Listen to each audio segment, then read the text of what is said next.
kinumpirma ng Philippine Coast Guard ang pagkakaroon ng dalawang Chinese Marine Scientific Research MSR ships sa loob ng Exclusive Economic Zone or EEZ ng Pilipinas malapit sa Siargao Island at Davao Oriental. Ang insidente ay nagpapataas ng mga alalahanin sa hindi autorisadong aktibidad ng dayuhan sa karagatan ng bansa. Ibinunyag ni PCG spokesperson for the West Philippine Sea, Commodore J. Tariela, ang impormasyon sa isang news forum sa Quezon City.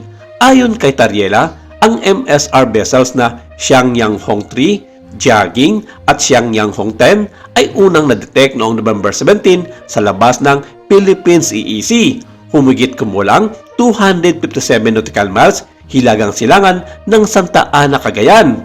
Ang Jiaging ay nakita noong November 14 sa loob ng Philippines EEZ malapit sa Davao Oriental, habang ang Xiangyang Hong 10 ay namataan sa silangan ng Siargao Island noong November 20. Binigyan diin ni Tariela na sa ilalim ng international na batas, ang mga dayuhang sasakyang pangagham o research vessel sa dagat ay nangangailangan ng clearance upang gumana ito sa loob ng Exclusive Economic Zone ng Pilipinas.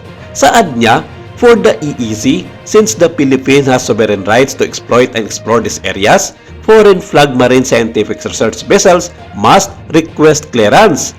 Idinagdag pa niya na habang ang masasakyang pandagat ng China ay hindi nagtatagal sa karagatan ng Pilipinas, ang kanilang presensya ay nararapat na binanggit at iniulat sa National Task Force para sa West Philippine Sea para sa kaukulang aksyon ng Department of Foreign Affairs o DFA.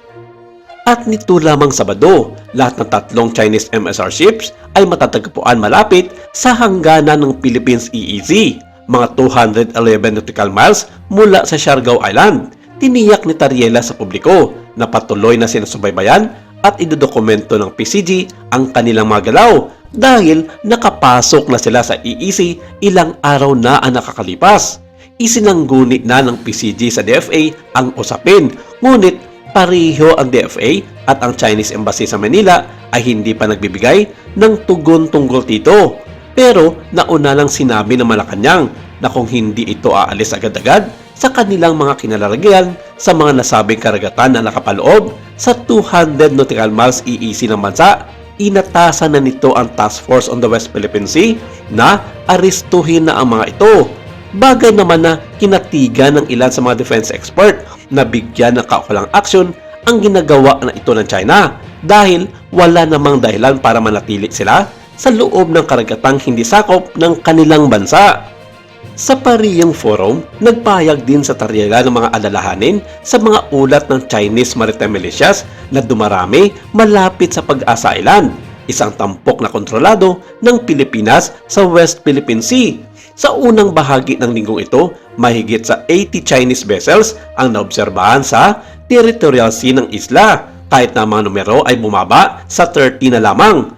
Ang kumakailang pagtaas ng aktibidad ng sasakyang pandagat ng China malapit sa Pag-asa Island ay dahil sa masamang panahon, ngunit patuloy na binabantayan ng PCG ang lugar para sa mga karagdagang update.